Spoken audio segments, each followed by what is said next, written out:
श्री सतगुरु महाराज की जय। क्या आपने कभी सोचा है राम कौन है? वो जो मंदिरों में मूर्तियों में विराजते हैं, या वो जो अविगत अलग अपार है? आज सुनिए संत सतगुरु महर्षि में ही परमहंस जी महाराज के वे दिव्य वचन, जो आपकी सोच की सारी सीमाएं तोड़ देंगे। प्यारे लोगों, आप लोगों को दो बातों के विषय में कहूँगा। एक तो राम और ईश्वर, दूसरी बात विज्ञान। राम कहने से सब लोग साधारण तरह से जानते हैं। जैसे हम लोग रामनवमी के दिन जहाँ तहाँ उत्सव देखते हैं, प्रतिमाएं बनती है, ठाकुर बाड़ी में दर्शन करते हैं, राम के रूप की छवि मन में आती है, यह स्वाभाविक है। लेकिन जो पढ़े लिखे अधिक हैं, वे केवल रूपधारी राम ही नहीं समझते और भी समझते हैं।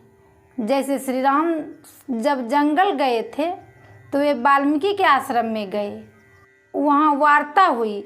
वहाँ रूप वाले राम वाल्मीकि के सामने थे ही, लेकिन वाल्मीकि जी कहते हैं, राम स्वरूप तुम्हार बचन अगोचर बुद्धि पर, अविगत अकत अपार नेत नियत नित निगम का।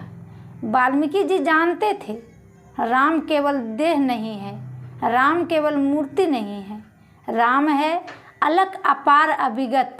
राम के दोनों रूपों का दर्शन और पहचान अच्छा है।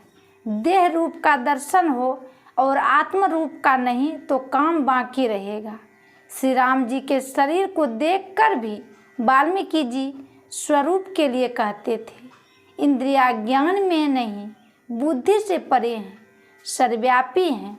राम का शरीर तो चित्रकार बना सकते हैं, लेकिन उसका स्वरूप वह किसी प्रतिमा में कैद नहीं हो सकता।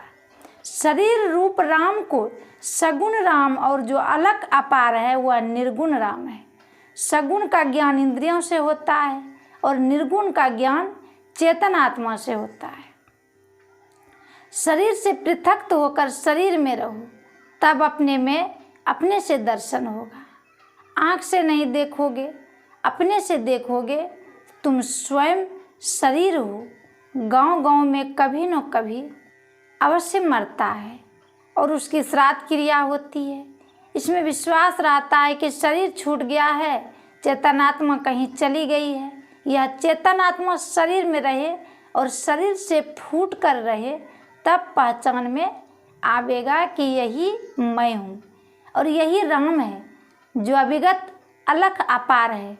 सगुण राम के दर्शन से माया में बहुत बढ़ती होती है और निर्गुण राम के दर्शन से मोक्ष होता है। आज लोग विज्ञान की ओर बहुत झुके हैं। इसमें बड़ी इज्जत होती है, बहुत पैसे भी मिलते हैं, लेकिन जितना भौतिक विज्ञान बढ़ा है उतना ही नाशकारी बना है। यह है भौतिक विज्ञान, एक क्षण में क्या से क्या नाश कर दे। सबके सब जिस मूल पदार्थ पर अवलंबित है वे राम हैं, परमात्मा हैं, वे अध्यात्म विज्ञान है।